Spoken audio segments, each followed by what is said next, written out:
Madalas isipin ng mga tao na ang diborsyo ay katapusan ng lahat, ngunit para sa akin, ang diborsyo ay simula ng katotohanan. Nang umagang iyon, lumabas ako sa korte na may isang manipis na papel sa kamay, isang papel na binura ang dalawang salitang mag-asawa, ngunit handang ibunyag ang isang pamilyang dating tinawag ko na tahanan. Hindi ako umiyak, hindi rin ako nag-alinlangan. Naisip ko lang, kunin ang mga gamit, isara ang pinto, tapos umalis. Ngunit hindi pinayagan ng buhay na maging maayos ang pagtatapos ng lahat. Pagdating sa tarangkahan, hinarang ako hindi isang kapitbahay, hindi isang seguridad, kundi ang bayaw ko, ang taong laging tumingin sa akin na parang isang estranghero sa loob ng sarili kong tahanan. Nakatayo siya sa harang ng pinto, tinitingnan ako mula ulo hanggang paa, at malamig na nagsalita ng isang pangungusap na nag-iwanan sa akin ng biglang patigil. Bawal kang pumasok dito, umalis ka. Sa sandaling iyon, naunawaan ko ang isang bagay. May mga pamilyang hindi nasira dahil sa diborsyo, nasira sila dahil sa kasakiman, kayabangan, at mga sikreto na matagal nang inakala nilang nalibing ng malalim.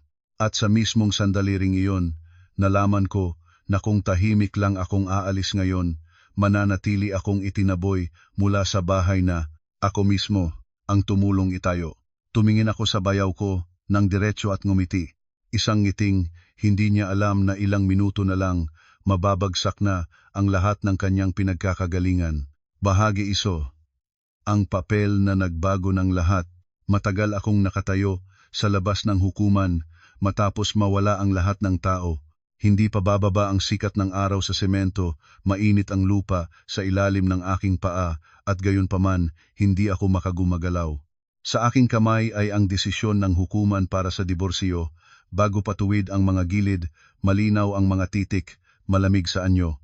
Ilang linya lang, at nabura ang 4 na taon ng kasal.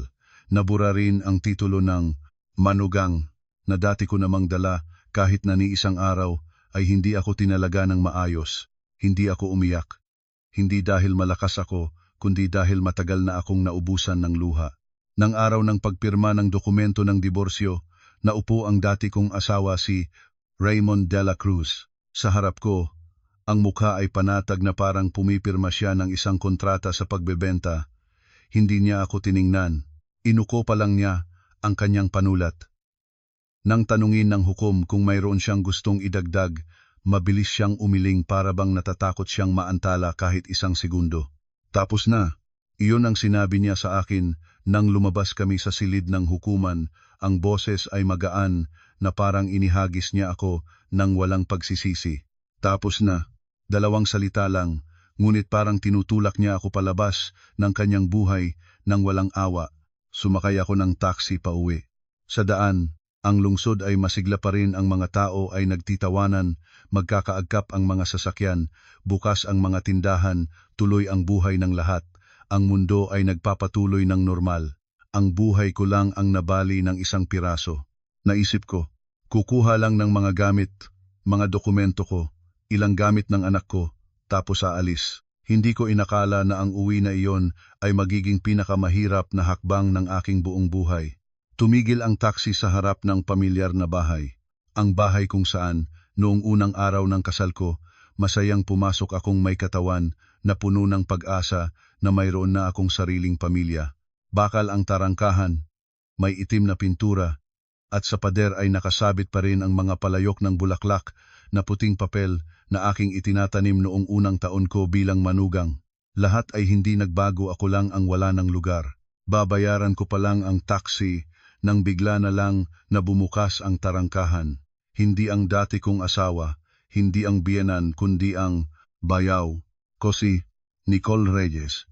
Nakatayo siya roon, nakaagapay ng mga kamay sa dibdib, nakaputing polo shirt, nakaitim na pantalon. Ang mukha ay may maingat na make-up na parang pupunta siya ng meeting. Sa paraan ng kanyang pagtayo para harangin ang pinto, agad ko nalaman hindi siya nagbukas para sumalubong, nagbukas siya para hadangan. Tinitingnan niya ako mula ulo hanggang paa. Ang mga mata ay nagliligid ng hindi mapigilan ang paghamak. Bago ko pa mabigkas ang anuman, ang kanyang bibig ay umangat ng kaunti sa isa sa mga panig. Bakit ka pa ba nandito? Sandali akong natahimik hindi dahil sa tanong, kundi sa tono. Ang tono ng isang taong nakatayo ng mas mataas kaysa sa isang taong katatapon lang mula sa rurok. Kukunin ko ang aking mga gamit. Tugon ko, pinilit na manahimik ang boses. Natawa siya ng pang-uyam isang tuyong tawa na umangat sa gitna ng bakuran. Mga gamit mo. Sino ka pa bang pamilya dito? Nagdiborsyo ka na. Umalis ka na. Humakbang siya pasulong, iniunat ang kanyang mga kamay para hadangan ang tarangkahan. Ang boses ay matitigas habang nagbibigay ng isa-isang salita. Bawal kang pumasok dito. Umalis ka. Sa sandaling iyon, naramdaman ko ang aking puso na bumaba ng isang bahagi, parang inalis ng isang tao ang upuan ko habang ako'y umuupo pa lang. Bahay namin ito, ang sabi niya ng walang kahihiyan. Parang minamasarap ang bawat salita. Tumingin ako sa likod niya at nakita ko ang pamilyar na bakuran, ang batong bangko kung saan inaalagaan ko ang aking anak tuwing tanghali. Ang tsinelas ng aking biyenan, nakasalansan pa rin sa tabi ng pintuan. Lahat ng mga bagay ay nandoon pa rin. Ngunit wala na ako. Bahay ninyo ba ito? Ang tanong ko ay mas mababa ang boses kaysa sa aking inaasahan. Nagbangas si Nicole. Sino pa? Nagdiborsyo ka na. Hindi mo ba naiintindihan? Mula ngayon, estranggero ka na, kaya umalis na. Nang sandaling iyon, lumabas ang aking biyenan si Lita Reyes mula sa loob ng bahay. Tumingin siya sa akin. Ang mga mata ay malamig na parang bato, walang kahit anong gulat, walang kahit anong pagmamahal. Para bang matagal na niyang hinihintay ang eksenang ito. Bakit ka pa nandito? Ang tanong niya ay tuyo at walang emosyon. Kukuha po ako ng aking mga gamit. Inilipat ng biyenan ang kanyang mga kamay. Anong gamit? Nang mapirma mo na ang papel ng diborsyo, wala ka ng karapatan sa bahay na ito. Bahay ito ng aking anak. Tumayo sa tabi niya si Nicole, ngumiti ng mapagtagumpay, parang nagdagdag pa ng lakas ang biyenan sa kanya. Narinig mo na ba? Lumayo ka na at huwag nang bumalik. Nakatayo ako sa pagitan ng dalawang babaeng iyon, at biglang napagtanto ang isang masakit na katotohanan. Hindi sila nagtitingin sa akin bilang tao. Tinitingnan nila ako bilang isang bagay na matagal nang itinakwil. Huminga ako ng malalim. Sa aking isipan ay lumitaw ang eksenang ilang oras na nakalipas nang nakaupo ako sa opisina ng notaryo, pumipirma sa isang makapal na kumpol ng mga papeles. Ang broker ay kumuha ng aking kamay at nagsalita ng may saya. Sa oras na iyon, napakatahimik ko at kahit ako mismo ay nagtataka. Nagpatuloy si Nicole sa kanyang pangungutya. Nagdiborsyo ka tapos nagkakampit ka pa rin sa bahay na ito, hindi ka mahihiya? Tumingin akong diretso sa kanya. Sa unang pagkakataon pagkatapos ng napakatagal, hindi na ako nakaramdam ng takot, pagod lang. Sigurado ka bang bahay ninyo ito? Ang tanong ko ay matatag. Nakunot niya ang noo. Ano ba ang sinasabi mo? Dahan-dahan akong nagbukas ng aking bag at nag-abot ng isang dilaw na sobre. Hindi ko ito itinaas ng dramatiko, hinawakan ko lang ito. Sapat para makita nila ang pulang tatak. Baka hindi mo pa alam. Ang sabi ko, anong alam? Nagalit siya. Tumingin ko sa kanya ng diretsyo. Ang bawat salita ay dahan-dahan ang nahulog. Naibenta ko na ang bahay na ito. Parang nag-freeze ang paligid. Napaawang ang mga mata ng biyenan. Natigilan si Nicole at pagkatapos ay natawa ng pinilit. Nababaliw ka ba? Anong karapatan mong ibenta ito? Bago ko pa masagot, hinila niya ang kumpol ng mga papel mula sa aking kamay at sinimulang basahin.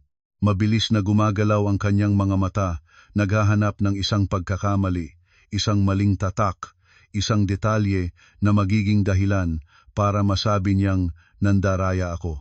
Ngunit habang nagbabasa siya, lalong pumuputi ang kanyang mukha. Imposible ito. Bulong niya. Ang tinig ay nanginginig na, parang isang taong bago lang nahulog sa hukay. Tumingin ang biyenan sa kanya sa likod. Ang mga mata ay nagbubukas ng malaki. Hindi siya makabasa ng marami ngunit kaya niyang maintindihan ang isang bagay. Ang pulang tatak ay hindi biro. Niloloko tayo. Biglang sumigaw si Nicole. Hinagis ang mga papel at lumingon sa kanyang ina. Huwag kang maniniwala sa kanya, nanay. Paano siya nagkaroon ng karapatang ibenta ang bahay na ito? Lumingon ang biyenan sa akin, ang mga mata ay nagsisimula na ring mag-alinlangan. Hindi na iyon ang maliwanag na pagtitiwala ng isang taong katatapos lang itakwil ang iba. Ito na ay ang titig ng isang taong nagsisimulang mapagtanto na maaaring natayo siya sa maling lugar. Sabihin mo, ang sabi niya sa akin, ang boses ay pababa. Anong karapatan mong ibenta ang bahay na ito? Nakatayo ako roon, mahigpit ang hawak sa aking bag, at sa loob ko ay walang naumuugong na emosyon tulad ng aking inakala, baka dahil matagal ko nang inihanda ang sandaling ito. Tiningnan ko silang dalawa, ang dalawang babaeng ilang minuto lang ang nakalipas ay tumingin sa akin na parang basura at sa unang pagkakataon sa aking buhay para silang lumiliit sa aking paningin. Wala akong kinuha na karapatan ng kahit sino. Mabagal ang aking pagsasalita. Ginagamit ko lang ang aking sariling karapatan. Natawa ng pang-uyam si Nicole, ngunit ang tawa ay tunog na parang malapit ng mabasag. Ang pangalan mo ba ang nakalagay sa bahay na ito? Sino ang nakalagay sa titulo? Akala mo ba, hindi ko alam. Hindi ako agad sumagot. Binuksan ko ang aking bag at inilabas ang isa pang kumpol ng mga papel. Mas luma ito, ang mga gilid ay kupas na. Itinaas ko ito sa harap nila. Ito, ang sabi ko, ang orihinal na mga dokumento. Tinanggap ng biyanang ito ng nanginginig na mga kamay. Sinimulang baliktad ang mga pahina at ang kanyang mga mata ay huminto ng matagal sa linya kung saan malinaw na nakasulat ang aking pangalan. Naaalala ko ng mabuti ang araw na pinirmahan ko ang mga papeling iyon. Noong araw na iyon, sinabi ng aking asawa ang isang bagong kusap na hanggang ngayon ay nasa puso ko pa rin. Ikaw na ang mag-isa sa titulo, mas madali. Sa huli, ito ay para sa ating dalawa naman. Noon ay nagtiwala akong ang para sa ating dalawa ay nangangahulugang itatrato nila ito ng may respeto. Hindi ko inalagaan na para sa kanila ang pag-aari namin ay nangangahulugang pag-aari nila. Hindi maaari, umiling ang biyanan. Pera ng aking anak ang nagbayad dito. Tumango ako. Tama. Bahagi ng pera ay galing sa kanya. Tumingin akong diretso sa kanya. Ngunit ang ibang bahagi ay galing sa akin. Pera ko mula sa trabaho ko, pera ko mula sa mga utang ko, pera ko na binabayaran ko buwan-buwan ang interes, at pinakamahalaga ang pangalan ko ang nakalagay sa titulo. Sinunggaban ni Nicole ang mga papel mula sa kamay ng kanyang ina. Huwag kang magsinungaling. Kung ganoon, bakit hindi ka nagsalita hanggang ngayon? Bakit pinalagi ng kapatid ko at ng nanay ko ang lahat ng desisyon? Natawa ako, hindi nang may paghamak kundi dahil napagtanto ko kung gaano ako kapanga ngayon sa sarili ko. Dahil noon ay akala ko, pamilya tayo, ang sagot ko. At kapag pamilya, hindi kailangang mag-away.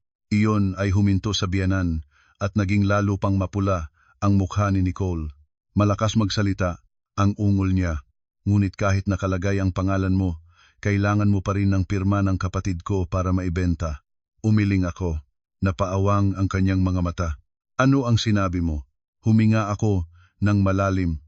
Alam ko na sa sandaling ito ay tatamaan ng katotohanan sa kanilang pagmamalaki. Ito ay ari-arian na nakatayo ng mag-isang pangalan ko. Si Raymond ay nag-ambag ng pera ngunit hindi ng pangalan, at sa kasunduan sa kasal na kanyang pinirmahan, tinanggap niya ang katotohanan iyon. Parang nag-solidify ang hangin.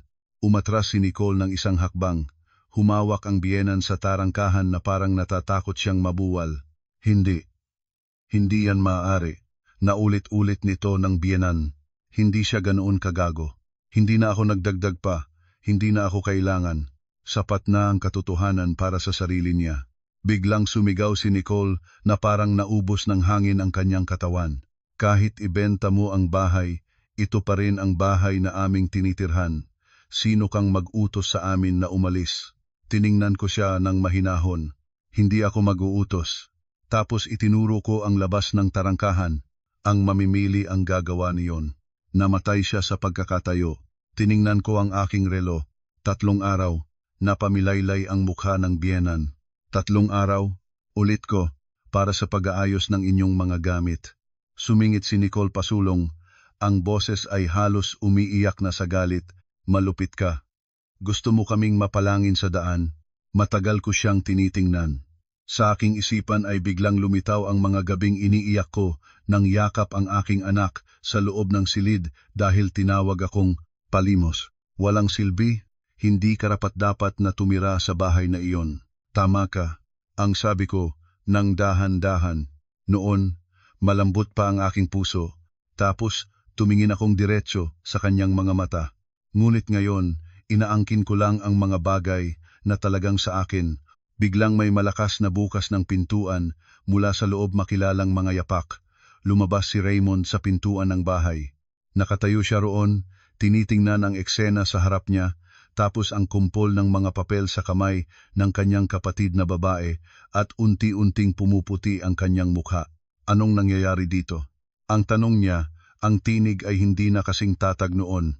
Sumingit si Nicole at hinawakan ang kanyang kamay.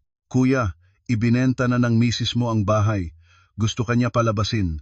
Lumingon si Raymond sa akin, ang mga mata ay puno ng pagkalito. Lara, anong ginawa mo? Tiningnan ko siya, ang lalaking dating asawa ko, at sa unang pagkakataon, hindi na ako natakot sa kanyang mga mata. Ginawa ko ang sinabi ko sa korte.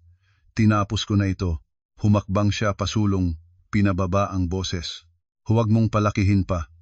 May ipag-usap tayo. Umiling ako. Nasabi mo na, Raymond. Tapos na. Nanahimik siya. Si Nicole ay nanginginig na. Nagsimulang umiyak ang biyanan, mga luha na dumating ng huli na hindi na nakagalaw sa akin. At sa sandaling iyon, alam ko na ang bahay na ito ay hindi na magiging battlefield. Ngunit ang tunay na labanan ay nagsisimula na sa ibang lugar dahil hindi ko pa nasabi sa kanila ang isang bagay na mas mahalaga. Ang tungkol sa kumpanya at ang upuan ng direktor na inuupuan ni Nicole. Bahagi to. Ang pag-uwi na. Walang naghintay. Nag-alis ako mula sa bahay na iyon ng hapon na. Walang naghatid, walang pumigil. Mabigat na nagsara ang bakal na tarangkahan sa aking likod. Ngunit sa pagkakataong ito, hindi ko naramdaman na itinataboy ako. Naramdaman ko na kusa akong lumabas. Ilang sandaling lakad pa lang, napagtanto ko na nanginginig ang aking mga kamay. Hindi dahil sa takot kundi dahil ang mga emosyong matagal nang pinigilan ay nakahanap na ng daan palabas. Naupo ako sa loob ng sasakyan, tumingin sa daloy ng mga tao sa labas. Sa aking isipan ay lumitaw ang isang malinaw na pag-iisip, hindi sila titigil doon. Si Nicole ay hindi ang uri ng taong sumusuko sa ilang piraso ng papel. Tama ang aking hula. Hindi pa 2 oras, ang aking telepono ay patuloy na umuugong. Mga mensahe, mga tawag, lahat mula sa mga pamilyar na numero sa kumpanya. May nagtatanong, may nagmamasid, may isa pang nagpadala ng maikling mensahe na ganito, "Ate, maghanda ka na." Ngumiti ako. Matagal na akong naghahanda. Bahagi 3. Ang pagbabalik sa kumpanya. Kinabukasan, pumasok ako sa gusali ng kumpanya, ang lugar na aking pinagsamahan mula pa sa mga unang araw ng aking karera, bago pa man ako naging asawa ni Raymond. Hindi ako nagsuot ng mamahaling damit, simpleng office attire. Buhok na nakatali sa mababa, mukha na kalmado. Ngunit malinaw na naramdaman ko ang lahat ng mga matang nakatutok sa akin. May nagbubulong, may nagpapababa ng tingin, may nakatitingin sa akin nang may matinding curiosity. Alam ko na ang kwento ng manugang na nagbenta ng bahay ay kumalat ng mas mabilis kaysa sa aking inaasahan. Papasok pa lang ako sa lobby nang lumabas si Nicole mula sa elevator. Mabilis ang kanyang lakad, nagtatambing ang kanyang high heels sa sahig, matayit ang kanyang mukha, ngunit pinipigilan pa rin ang pamilyar na arrogance. Nang makita ako, para siyang huminto ng kalahating segundo, tapos ngumiti ng malamig. "Ikaw pa pala? Nandito ka pa?" Malakas ang kanyang boses, sapat para marinig ng mga kawani sa paligid. Tumingin akong diretso sa kanya. "Ito ay kumpanya ko. Ito ang lugar ko para magtrabaho." Natawa siya ng pang-uyam. "Magtrabaho? Nakalimutan mo na ba? Nagdiborsyo ka na. Wala ka ng lakas dito." Tapos lumingon siya sa mga kawani. "Lahat, mag-focus kayo sa trabaho ninyo. Huwag kayong papayagang guluhin ng estranghero ang lugar na ito." Ang 2 salitang estranghero ay sinabi niyang malakas, parang pilit niyang nais istamp ito sa aking noo sa harap ng lahat. Hindi ako nagkibo. Pumasok lang ako sa elevator. Nang halos magsara ang pinto, narinig ko siya sa likod ko, ang boses ay puno ng hamon. At tandaan ninyo dito, ako, ang direktor. Nagsara ang elevator. Tumingin ako sa aking sariling refleksyon sa stainless na pinto at natagalan akong napatawa. Hindi dahil sa kanya, napatawa ako dahil sa sarili ko. Dahil noon ay naisip ko pa, ang kapangyarihan ay isang bagay na talagang kahindik-hindik, habang ang totoo ay mas marupok ito kaysa sa aking inaakala. Sa conference room sa itaas, iba na ang atmosphere. Ilang department heads ang tumingin sa akin. Nang pag-aalangan, isa sa kanila ay lumapit, mababa ang boses. Ate Lara, bakit ka nandito ngayon? Para dumalo sa meeting. Alin pong meeting? Nanahimik sandali. Siya hola ako. Ang sabi ko ng dahan-dahan. May karapatan ako dito. Natigilan ang nasa harap ko. Hindi pa 10 minuto, pumasok si Nicole sa conference room, nakasuot ng blazer, may hawak na binder, ang gawi ay parang walang nangyari. Sandaling tinanaw ako, tapos umupo sa pinunos chair, pinalo ng mahinahon ang ballpen sa mesa. Magsimula na ng meeting. Tahimik akong nakaupo at nagmasid. Hinayaan ko siyang magsalita. Magsalita pa siya ng magsalita tungkol sa kita, plano, estratehiya, mga bagay na alam kong mabuti. Dahil ang malaking bahagi ng pundasyon ng mga iyon ay itinayo ko kasama si Raymond. Sa huli, tumingin siya sa aking direksyon. Ate Lara, mayroon ka bang ipinukita? Ang tono ay hindi makapagtago ng pang-uyam. Mayroon. Nanahimik ang buong silid. Gusto ko lang itanong, ang sabi ko ng dahan-dahan. Kailan pa nagkaroon ng karapatang mag-isa ang managing director na pumirma ng mga kontratang lumagpas sa limitasyon nang hindi dumaan sa board of shareholders? Isang sandali lang, tapos mabilis na naibawi ni Nicole ang kanyang composure. Karapatan ko iyan bilang executive. Tumango ako. Tapos paano ang pagkuha mula sa company fund para sa personal na partner? Ano ang paliwanag doon? Nagsimulang mabigatan ang hangin sa loob ng silid. Pinalos ni Nicole ang ballpen sa mesa. Nangungusap ka ng walang katibayan. Umiling ako at nagbukas ng binder. Hindi ako nangungusap ng walang katibayan. Binabasa ko lang ang mga numero. Ilang tao ang nagsimulang tumingin kay Nicole ng iba. Napagtanto niya iyon, kaya bigla siyang tumayo. Tapos na ang meeting. Wala nang karapatang manatili si Lara dito. Nananatiling nakaupo. Nagkakamali ka. Sinabi ko nang hindi mataas ang boses. Ang aking kapangyarihan ay hindi galing sa kasal na natapos na. Ang aking kapangyarihan ay galing sa mga shares. Biglang lumingon si Nicole sa akin, pula na ang kanyang mukha. Huwag mo akong takutin ng shares mo. Itinalaga ako ng kapatid ko bilang direktor. Ang kapatid ko ang pumili sa akin. Ngumiti ako. At alam ko na sa sandaling ito ay sasabihin na niya ang bagay na mismong magpapalayo sa kanya. Tama ka, itinalaga ka. Ang sagot ko ay mahinahon, at maaari ka ring tanggalin. Mahinahon ang buong silid. Natawa ng malakas si Nicole, ngunit ang tawa ay puno ng tensyon. Sino ka para tanggalin ako? Sino sa tingin mo ang pirma mo? Tumingin akong diretso sa kanya. Ang bawat salita ay malinaw na nahulog. Ang taong may sapat na pirma. Natigilan si Nicole. Alam ko na sa kanyang isipan, ang mga salitang iyon ay nagdudulot ng pagkalito. Hindi maaari. Hindi pa panahon. Hindi ngayon. Ngunit alam ko rin ang isa pa. Ang upuan na kanyang inuupuan ay nagsisimula ng gumalaw. Natapos ang meeting sa mabigat na atmosphere. Lumabas muna si Nicole, hindi nakatingin sa kahit sino. Ang mga department heads ay nagtayo ng isa-isa. Lumapit sa akin ang isa at nagsalita ng pababa ang boses. Kung kailangan mo, handa kaming makipagtulungan. Tumango ako. Hindi ako nangangailangan ng maingay na kakampi. Kailangan ko lang na ang katotohanan ay nasa aking panig. Bahagi 4, ang pera na naglaho. Lumabas ako ng kumpanya ng madilim na ang langit, nag-alaw ang mga ilaw ng kalsada.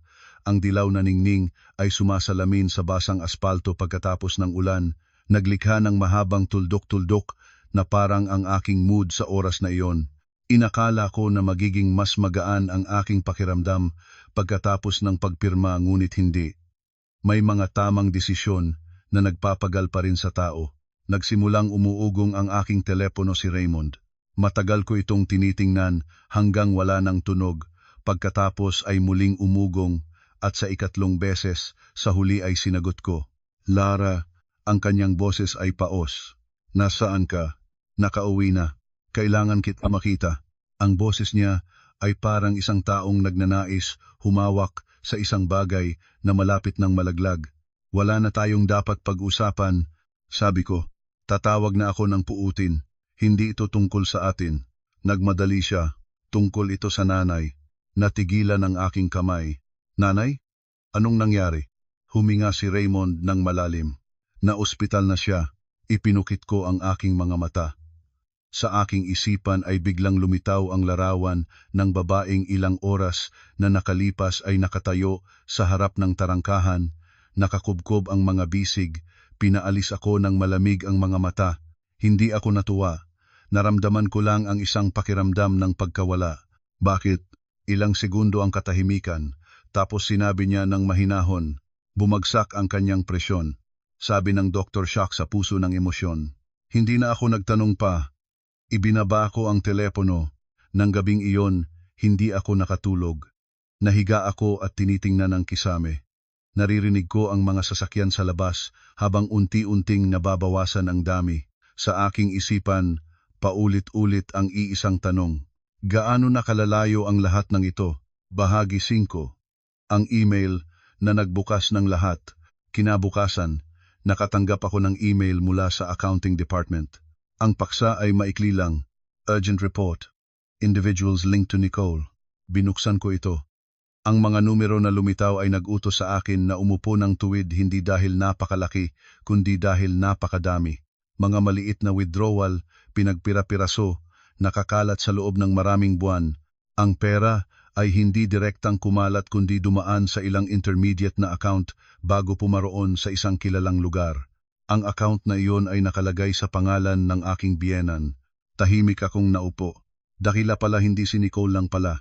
Ang babaeng noong katatapos lang ay nang insulto sa akin na palimos ay gumagamit pala ng pera ng kumpanya para sumallang sa mga butas ng pamilya. Tinawagan ko ang head ng accounting. Sino ang nag-utos ng mga withdrawal na ito?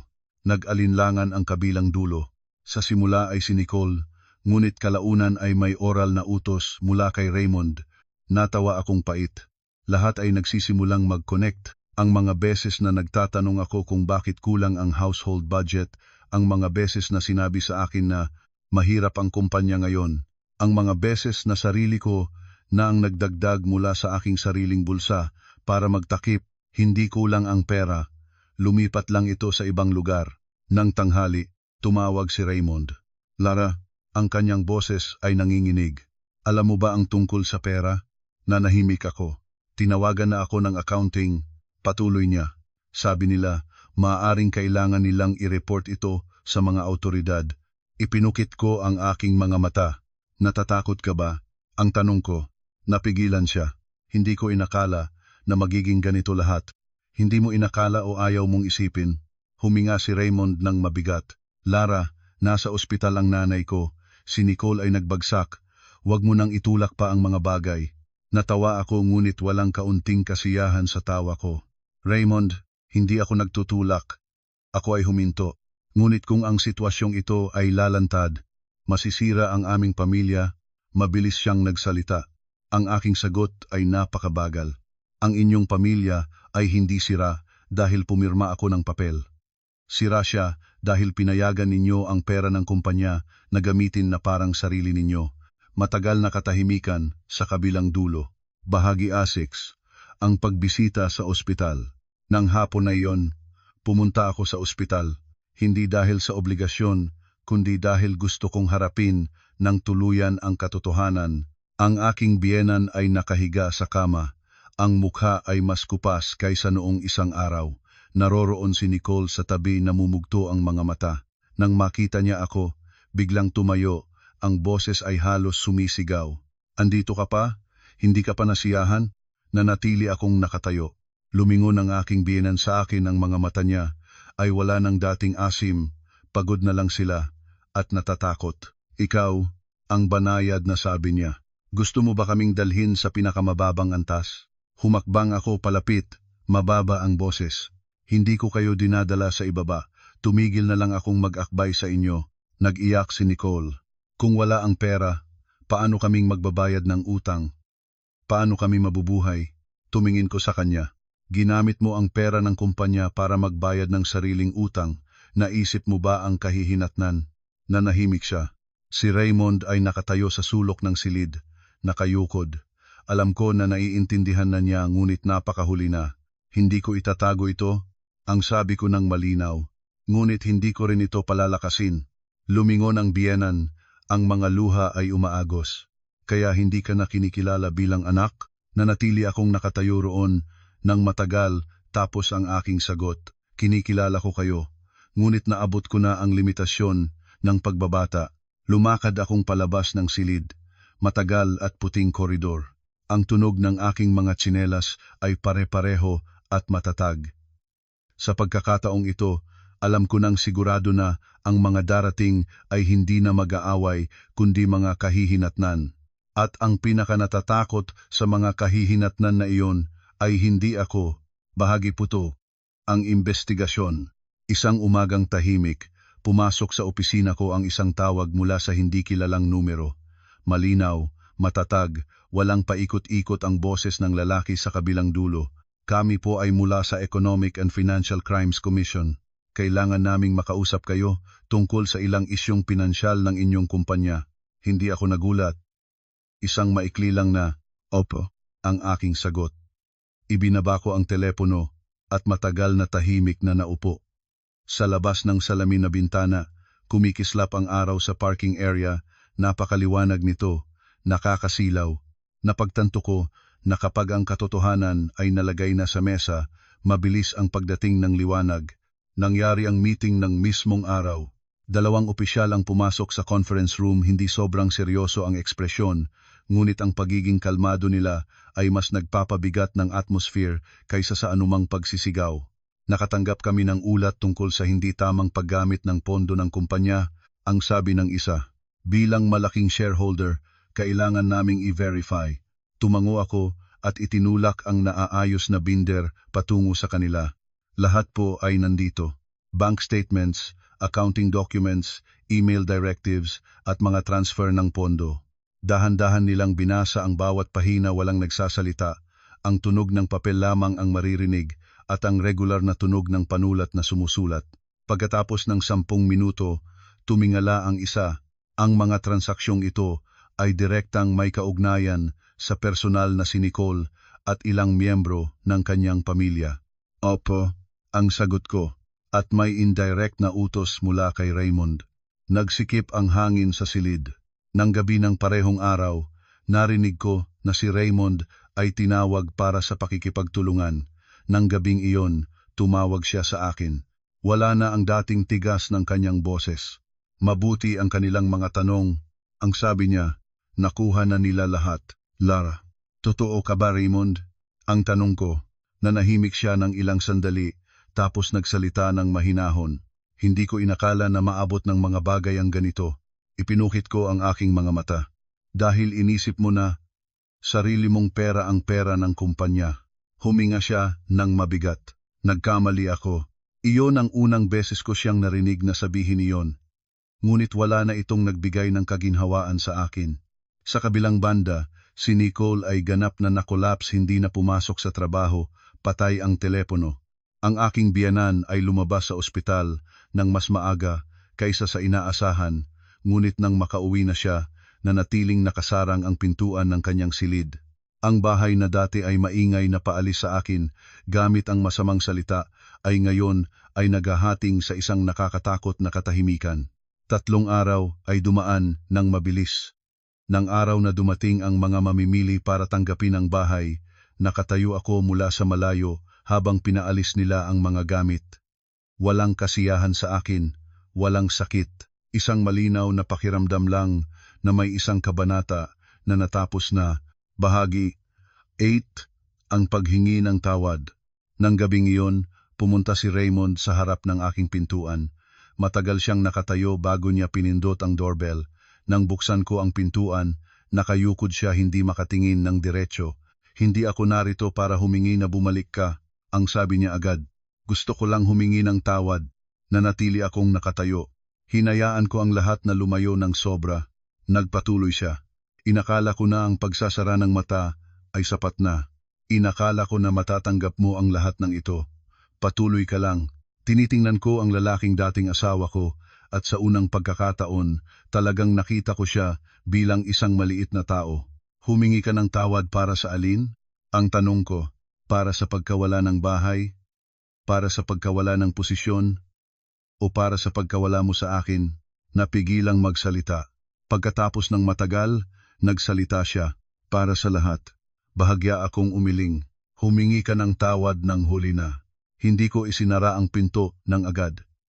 Isang pangungusap lang ang aking sinabi, hindi para pigilin siya, kundi para tapusin ang kabanata. Raymond, may mga pamilyang hindi nasira dahil sa mga estranghero, nasira sila dahil hindi nagprotektahan ang mga tao sa loob ng isa't isa. Nanatili siyang tahimik ng ilang segundo, tumango, lumabas.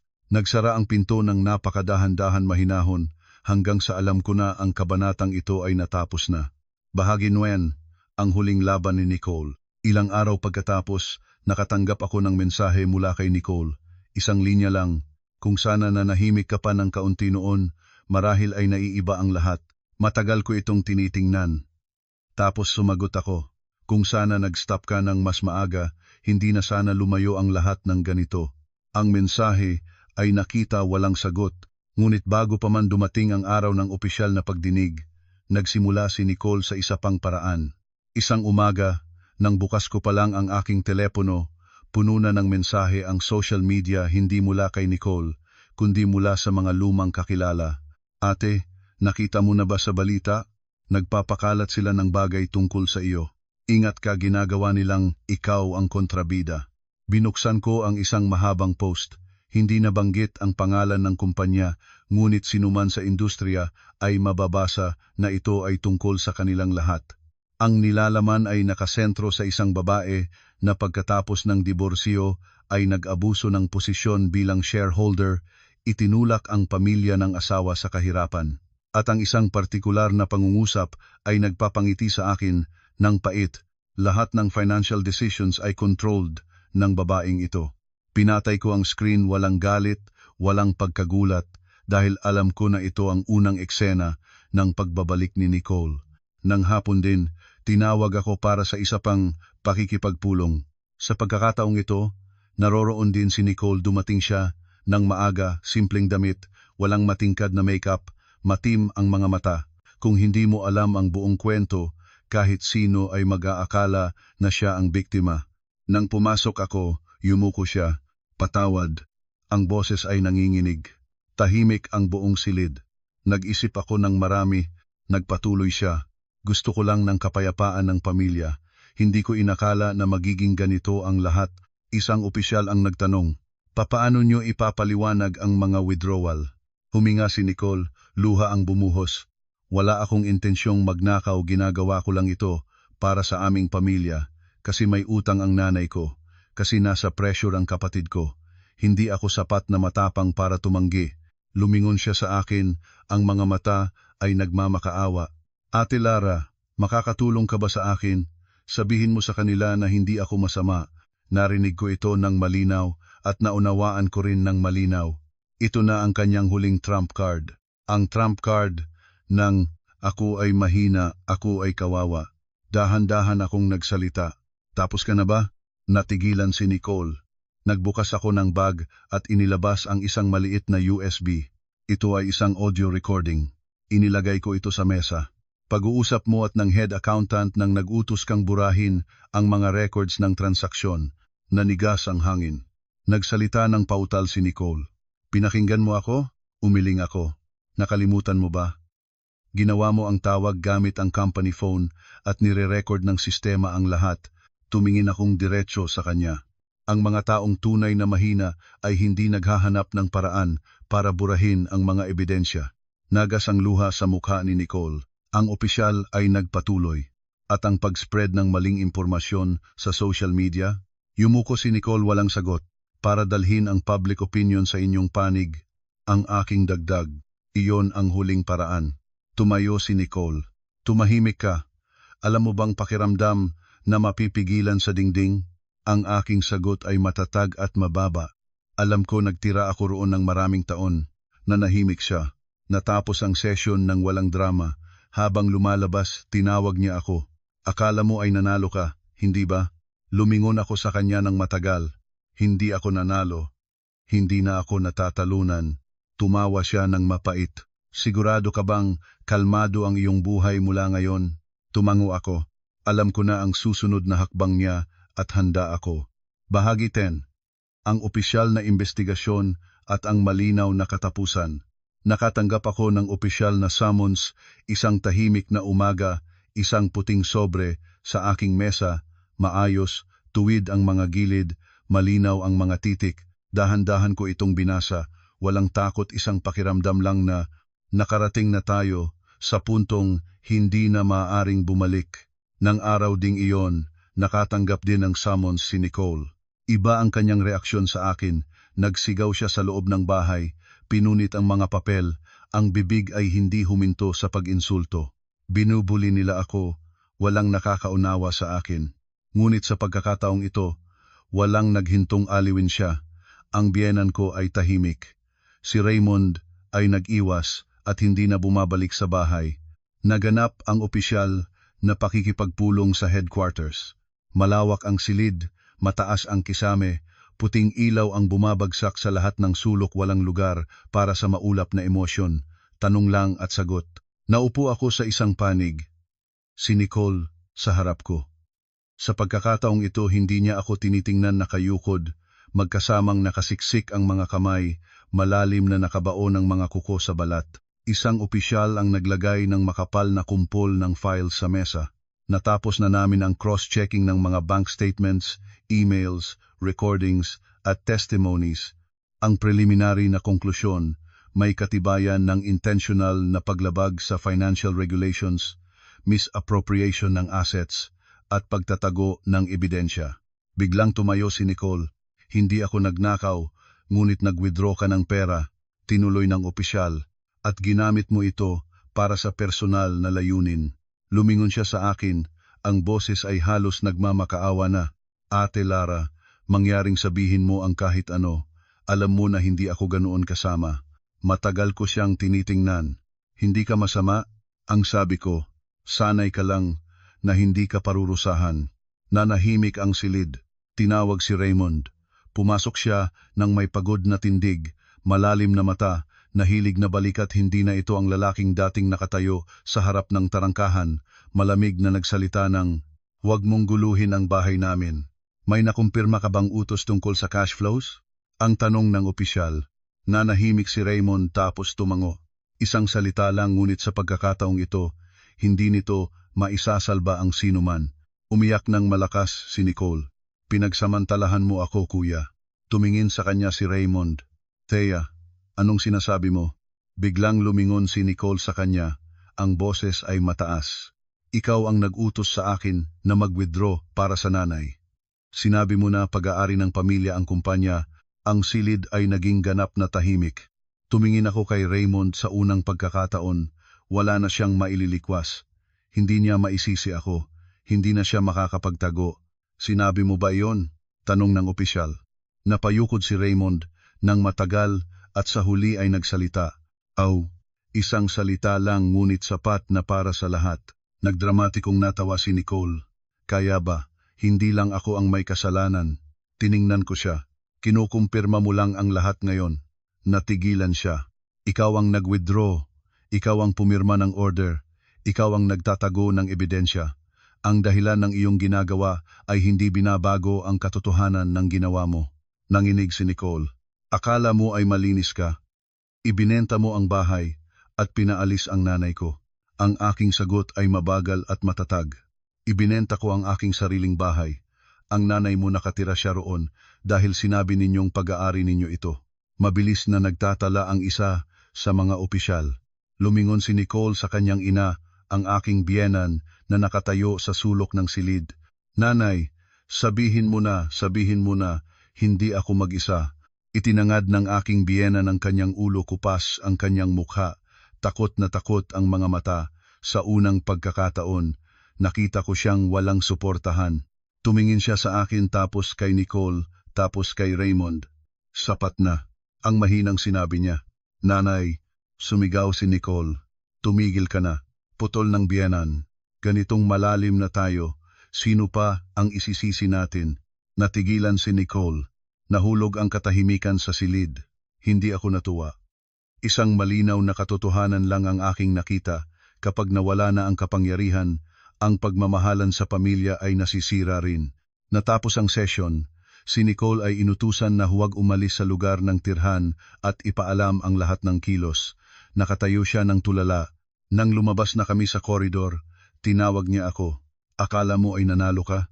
Matagal ko siyang pinagmasdan. Hindi ako nanalo. Hindi na ako natatalunan. Natawa siya ng mapait. Hindi pa ito tapos. Tumango ako. Alam ko. At totoo naman alam ko. Dahil kapag ang isang tao ay handang isisi sa buong pamilya ang lahat para maligtas ang sarili, ang susunod na hakbang nila ay magiging mas malala pa. Bahagi 11. Ang paglilinis ng mga labi. Pagkatapos ng araw na iyon, walang natumawag sa akin para makipagtalo. Walang nagumawa ng dramatikong post sa social media bilang biktima. Parang sabay silang umurong sa liwanag at hayaan ang mga kahihinatnan na hanapin sila sa kanilang sarili. Narinig ko ang mga balita tungkol sa pamilya na iyon mula sa iba. Ang lumang bahay ay nariyan pa, ngunit walang tao.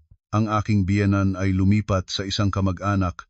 Dahan-dahan ang kanyang pagpasok at paglabas na parang natatakot na maistorbo. Si Raymond ay nag-resign hindi dahil pinilit, kundi dahil wala na siyang mukhang maiharap sa conference room, at si Nicole walang nagbanggit sa kanya. Ang babaeng noon ay laging nasa gitna ng lahat, laging nagbibigay ng utos, laging nangingibabaw, ay biglang nawala mula sa lahat ng usapan. Hindi dahil mahal sila ng mga tao, kundi dahil hindi na nila alam kung paano titingnan siya. Hindi ko tinanong. Hindi rin ko naghanap ng karagdagang detalye. Nagsimula akong bumalik sa sarili kong buhay, isang buhay na mas simple ng malayo. Sa umaga, maagang nagigising para ihanda ang almusal ng anak ko. Walang pagmamadali. Inihahatid ko siya sa paaralan, at habang nanonood sa kanya na tumatakbo paakyat ng hagdan ng klase, bigla akong nakaramdam ng kapayapaang hindi ko pa naranasan noon kahit nang nasa pamilya pa ako. Noon, kahit may pamilya na ako, lagi akong may dalang mabigat na alalahanin, parang sa pagbabago lang ng likod ko ay may mangyayaring masama. Ngayon, wala na iyon. Nagtatrabaho ako, parehong trabaho, ngunit iba na ang mindset. Hindi na ako kailangang patunayan ang aking sarili para matanggap. Hindi na rin kailangan kong magpakumbaba para maging ligtas. Ginagawa ko lang ang aking trabaho ng tama, sinasabi ang kailangang sabihin, at umaalis sa opisina nang nasa tamang oras. May mga tumingin sa akin ng may curiosity, may naging maingat, may isa ring nagtanong ng diretsyo, "Ate, hindi ka ba natatakot sa tsismis?" "Anong tsismis?" Nag-atubili siya. "Yung na pinalaki mo ang bagay." Hindi agad ako sumagot. Nag-isip ng ilang sandali, tapos, kung ang pagprotekta sa sariling hangganan ay tinatawag na pagpapalaki ng bagay, handa akong tanggapin ang tsismis na iyon. Nanahimik ang kausap ko, at hindi na ako nag-abala. Bahagi 12. Ang pag-uusap na huli. Isang gabi, nakatanggap ako ng tawag mula kay Nicole, hindi mensahe, hindi galit na boses. Isang tawag na matagal na tahimik sa simula pa lang. Nang sagutin ko, ang una ko lang narinig ay mabigat na paghinga, section-section, parang nangongolekta ng lakas bago magsalita. "Ate." Sa wakas, nangusap si Nicole. Wala na akong sinuman pwedeng tawagan. Hindi ako nagsalita, hindi rin ako nagpatay ng linya, tahimik lang akong nakaupo at nakikinig. Nag-isip ako ng marami, nagpatuloy siya. Ang boses ay paos. Naisip ko na kung noon ay kaunting hindi ako naging sakim, kaunting hindi ako nag-compete marahil, ay hindi umabot sa ganito. Tumingin ako sa labas ng bintana, gabi na ang lungsod, nagliliwanag pa rin ang mga tao, nagtatrabaho pa rin ang mundo. Ang mga humihinto lang ang nakakaramdam na iniwan sila ng lahat. Ano ang gusto mo? Tanong ko. Matagal na katahimikan si Nicole. Tapos, sandali lang. Sabihin mo sa kanila para sa akin. Isang salita lang.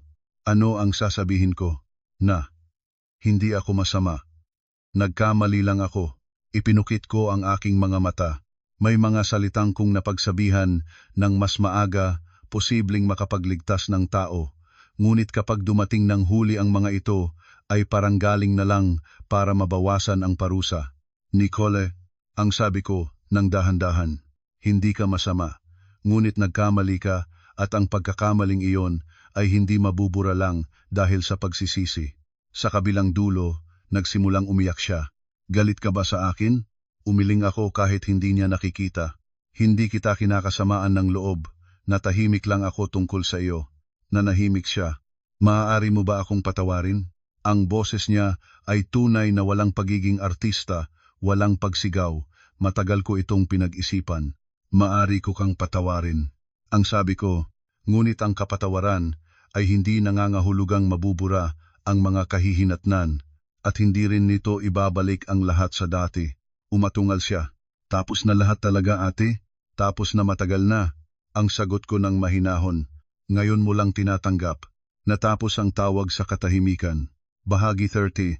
Ang huli at tamang pagtatapos. Ilang araw pagkatapos, humingi ng pakikipagkita si Raymond. Hindi siya kumatok sa pintuan kundi nagpakita sa isang maliliit na coffee shop, walang natatangi, hindi maingay, tahimik lang para masalita ang mga bagay na kailangan. Payat na siya, pagod ang kanyang mga mata, hindi na paikot-ikot ang tingin. Naroroon na ako nang makarating siya. Hindi ako narito para humingi na bumalik ka, ang una niyang sinabi. Gusto ko lang humingi ng tawad, ng tama. Tumango ako. Magsalita ka. Pinili ko ang pagiging tahimik, sabi ni Raymond. Inakala ko na ang pagiging tahimik ay nagpapanatili ng bahay, ng iyo, ng pamilya. Ngumiti siya ng pait. Sa huli, nawala ko ang lahat. Tinitingnan ko siya. Hindi mo nawala ang lahat. Ibinabalik mo lang ang mga bagay na hindi mo naiingatan ng tama. Napayukod siya ng matagal. Mayroon ka bang naiisip na kung noon ay pumunta ako sa iyong panig? Kung noon ay pumunta ka sa aking panig, ang aking sagot, dahan-dahan. Hindi na tayo nakaupo rito ngayon. Nanahimik siya at alam ko na naiintindihan niya. Bago siya umalis, nagtanong siya ng huling tanong. Masaya ka ba? Ngumiti ako. Payapa ako. Tumango siya at hindi na nagtanong pa. Nang gabing iyon, nagpasakay sa bahay ng maaga. Nagluto ng simpleng hapunan, kinain ng anak ko ng masaya habang nagkukuwento tungkol sa paaralan. Nakikinig ako, ngumingiti, tumutugon. Nang matulog na ang anak, nag-iisa akong naupo ng matagal. Naisip ko si Nicole, si Raymond, ang aking biyenan. Hindi ko sila sinumpa. Hindi rin ko gusto pang lalong magdusa ang sinuman. Naintindihan ko lang ang isang bagay ng malinaw. May mga paghingi ng tawad na hindi para sa kapakanan ng taong sinasaktan, para sa kanilang sariling pahinga mula sa pagsisisi. At wala akong obligasyong bumalik para mapaginhawa ang kahit sino. Isinara ko ang aking notebook, pinatayin ang ilaw. Bukas, marami pa akong buhay na tatakbuhin at sa pagkakataong ito, para sa aking sarili at para sa aking anak. Bahagi 14. Ang buhay, pagkatapos ng lahat. Ang buhay pagkatapos ng lahat ay walang espesyal na eksena. Walang malaking celebration ng kalayaan, walang dramatikong pagbabago. Ang mga araw ay dumating ng mas magaan. Isang hapon, inakay ko ang aking anak sa parke. Tumakbo siya sa unahan, natawa ng malakas. Nanonood ako, at bigla akong naramdaman ng magaan sa dibdib. Napagtanto ko na nakatahak ako ng mahabang daan at ang buong layunin ay matuto kung paano tumayo ng tuwid. Lumingon ang anak ko at nagtanong, Nanay, kailangan ko ring magtiis ng marami, tulad noong dati ka. Yumuko ako at inayos ang kanyang buhok. Hindi. Kung mabuhay ka ng tama, hindi ka na kailangang magtiis para manatili. Tumango siya at muling tumakbo. Nang gabing iyon, binuksan ko ang lumang notebook, ang lugar kung saan isinulat ko ang mga masakit na salita noon. Binuksan ko ang huling pahina at isinulat ang isang pangungusap parang isang pangwakas para sa aking sarili. May mga pamilyang tahimik lang kapag may isang tao na nanahimik. Ngunit ang katahimikang iyon ay hindi nagpapanatili ng kaligayahan, pinahaba lang nito ang sakit. At may mga babaeng sakalang tunay na nagsisimulang mabuhay nang sila ay nangahas, lumabas sa lugar na lagi silang pinanahimik. Isinara ko ang notebook, pinatay ang ilaw, at natulog ng napakalalim. Nang sumunod na umaga, nagbangon ako, nag-init ng kape, binuksan ang bintana. Mahinahon ang sikat ng araw, ang lungsod ay maingay pa rin, ngunit ang aking puso ay hindi na. Alam ko na mula ngayon hindi na ako lilingon. Hindi dahil sa galit, kundi dahil nakalampas na ako. At iyon ang pinakamagandang katapusan para sa isang taong minsan ay itinaboy mula sa pintuan ng bahay, ngunit nagbukas ng sariling pintuan para sa kanyang sarili, mas matibay, mas payapa, mas totoo.